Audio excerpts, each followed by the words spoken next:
Last week, at around right about this time, I was headed to Sweat Lodge. What's up, everybody? It's your favorite hood healer, it's your favorite hood high priestess, it's your favorite motivational dominatrix, it's your favorite auntie, captain, goddess, king, LadySpeech in the place to be, and I want to welcome you back to my channel. You could be anywhere in the world, absolutely positively anywhere in the world. As a matter of fact, you are somewhere in the world, and you're also sharing a little bit of time and space with me, so thank you, thank you, thank you, thank you, thank you, thank you for that. Thank you. Ha! Ha! If you like what I'm doing, if you like what you see, if you're feeling any of this, if you're feeling any of me, make sure you hit that what like button. Make sure you hit that subscribe button, and make sure you hit that what notifications bell so you can keep up with everything I'm putting down on here. Now, let's get knee deep into today's video. Knee deep into today's video. Knee deep into today's video, shall we?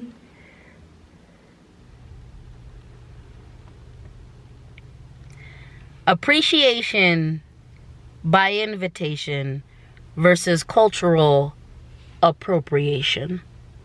Let's talk about it. As I said in the intro, last week around about this time,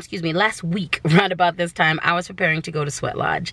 A good dear sister friend of mine was getting ready to pick me up and take me to Boulder, and we were going to go to Sweat Lodge. So first and foremost, before I begin, let me break down what Sweat Lodge is.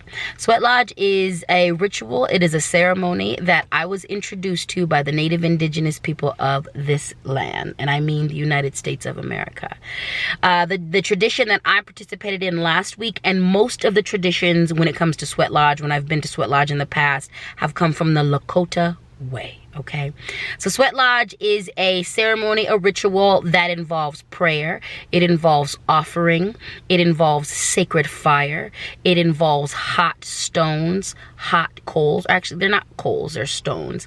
It involves hot stones, it involves water, it involves chanting, it involves song, it involves community, and it is most importantly centered on the land, and it is about the land. Okay, so most of the sweats that I have participated in the past have been from the Lakota tradition, although the Lakota way is not the only way to run Sweat Lodge. All right, so now that's out the way, now that you know what it is that I went to, let's break down why me participating as a black person, as someone who comes from the hoodoo and the conjure tradition and the voodoo tradition.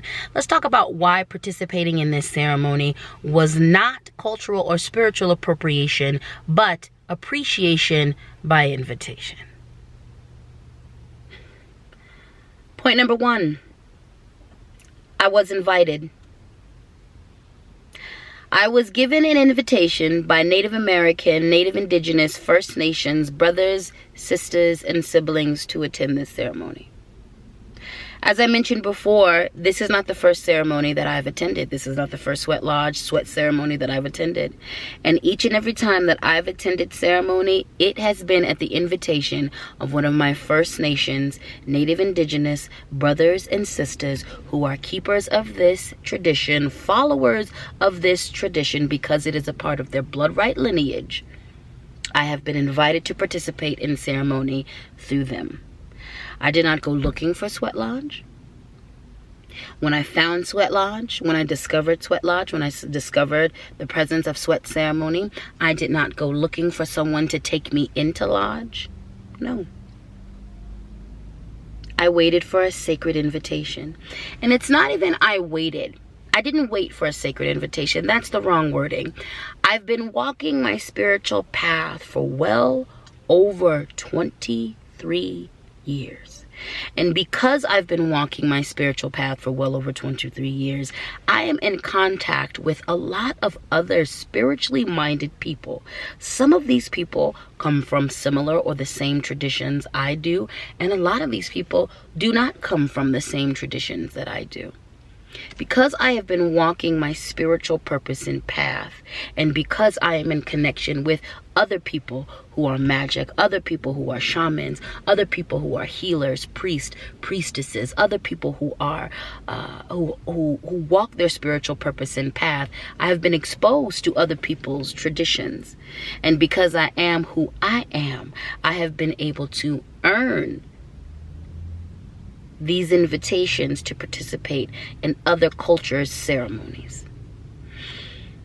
The number one reason why this is what I did last week was not and is not considered cultural appreciation or appropriation. It is instead appreciation and participation by invitation, is because there was an invite from someone who exists inside the culture. Cultural appropriation is if I found out or read about sweats and then proceeded to conduct my own sweats without being properly trained or given the go-ahead by people who this tradition belongs to. One of the big things that people don't understand about appreciation versus appropriation is invitation. Were you invited into that? Or did you just go sticking your nose somewhere it doesn't need to be? Did you just go sticking your nose somewhere because you're acting on the colonial urge to take things that aren't yours? Did you just stick your nose? Did you just invite yourself? Did you just insert yourself into someone's culture? Did you just insert yourself into someone's religion? Did you just insert yourself into someone's spirituality without an expressed invitation from said people who own that tradition, who own that spirituality? Invitation is key. And I wasn't invited once again by people who are outside of that tradition. I would not have accepted an invitation to go to or to participate in Sweat Lodge from someone who isn't a keeper of that tradition. I would never accept that invitation. No, I would not. If you are not a part of that group, if you have not received your initiation, your proper initiation, if the culture hasn't accepted you, if that is not your practice, then I don't want you teaching me anything that doesn't belong to you. Invitation, invitation, invitation is key. Reason number 2 that this is appreciation and participation by invitation and not cultural or spiritual appropriation. I showed up in my power and in my truth, grounded in my traditions. I was invited to this sweat by my First Nations brothers, sisters, and siblings from this land. And they invited me into a sacred ritual, a sacred ceremony. I did not put on their culture as a costume. I did not take this as an invitation to steal aspects, take aspects of their culture and adorn myself with it in order to fit in order to participate in the ceremony. I showed up to ceremony grounded in who I am, standing in my full power, respecting my traditions and respecting the tradition that I was participating in. Oftentimes, what crosses the line from appreciation into appropriation is when people completely negate their own culture, when they completely negate their own ancestry, and they proceed to treat other people's culture or other people's spiritual practice as costumes. They pick and they choose which aspects without asking for permission, without asking if this is appropriate. They pick and they choose aspects of other people's spiritual systems or cultures that they identify with or that they have a connection to, and they take on those pieces of clothing, those aspects of culture, those pieces of ceremony and ritual. They take these pieces of the religion, of the spiritual practice, of the culture. They take pieces of these things and adorn themselves as if this helps them to connect to the ritual or the ceremony or the spirits that they're trying to connect with. And that's simply not the case. It's just disrespect. It's just appropriation. I am not Lakota. So I did not at all try to dress in a native indigenous fashion. I respected, because this isn't my first rodeo, I've been to Sweat before, I knew what to expect. I knew what type of ceremonial clothes to wear. But I didn't go out and buy or purchase Lakota garb. I did not do that. I simply grabbed the ceremonial clothes that I have access to, that I use in my own rituals and ceremonies. I knew what would be appropriate for ceremony, and I grabbed what belongs to me. I grabbed what was in my tradition and utilized the clothing, utilized the tools that I had that was available, that I knew I'd be able to use in Sweat. I did not appropriate any of the songs. I did not appropriate any of the garb, of the dress. I did not step out of line. I came in my full self.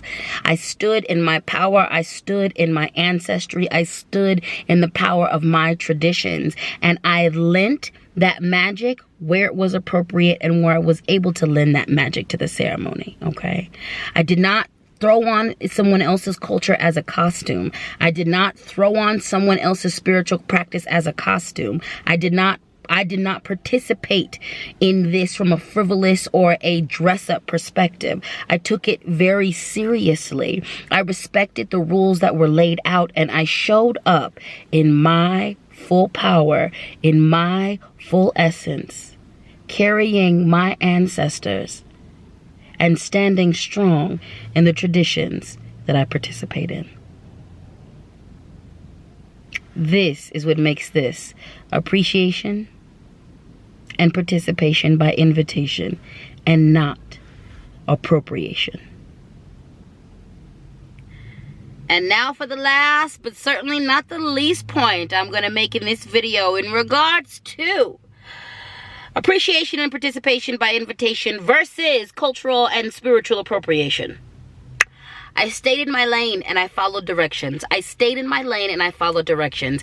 I did not go into this ritual, in this ceremony, directing things. I did not go into this ritual and ceremony giving my 2 cents as far as how I think things should run, or giving commentary as far as how different other lodges I have been to. I did not go into this ritual and this ceremony, even though I have studied Sweat Lodge, even though I have participated in Sweat Lodge before. I did not go into this Sweat Lodge ceremony directing any of the events, acting like I knew what was up, acting like I knew better than anybody who, acting like I knew better than the people who were running the ceremony, whose tradition this belongs to.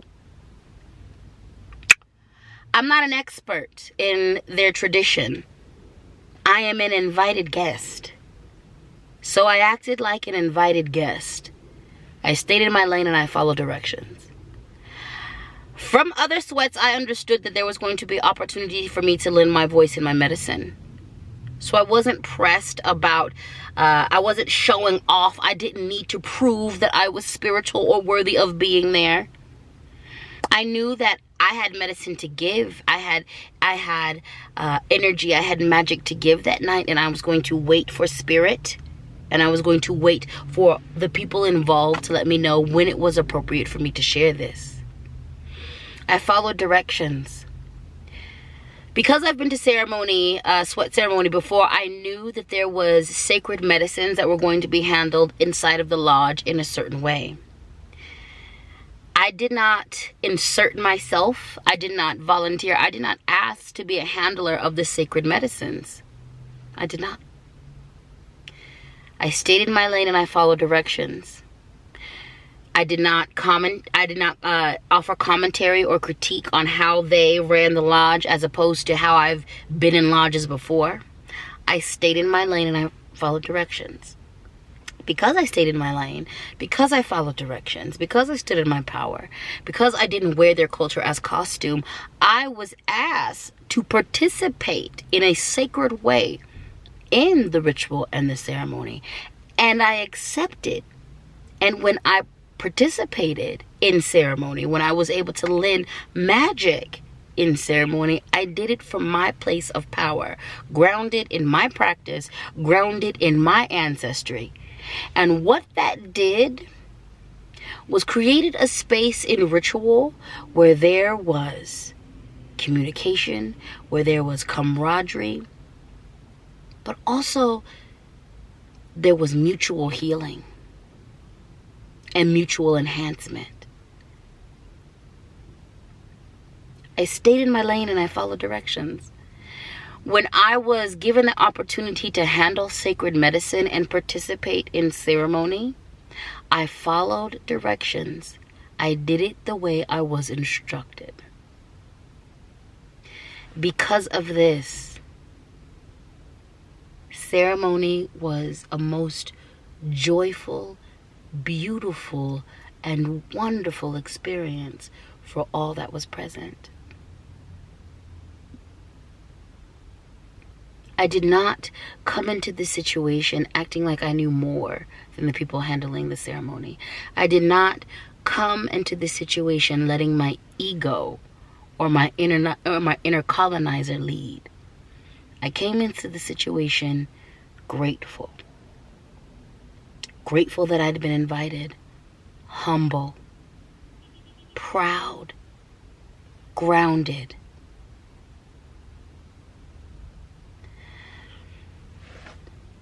Appreciation and participation by invitation is most wonderful. It is joyous, it is beautiful, and it is amazing.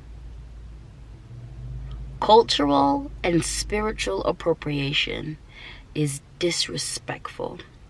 It is disgusting. It dishonors not only your ancestors, but the ancestors and the spirits of the tradition that you are and the cultures that you are appropriating. Appreciation and participation by invitation. That is what we strive for. That is what we strive for. That is what we strive for. And that's that on appreciation. And that's that on invitations.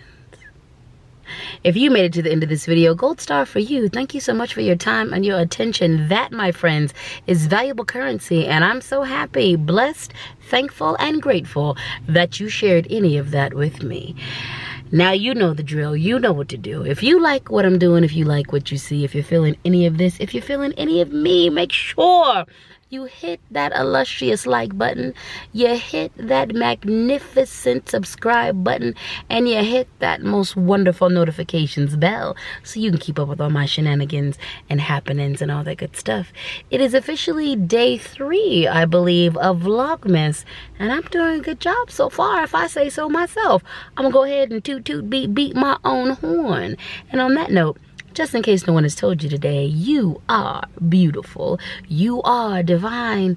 You matter here. And I'm so happy you survived everything you have survived. And on that note, God willing, I will see all of you beautiful souls in the next video. Peace.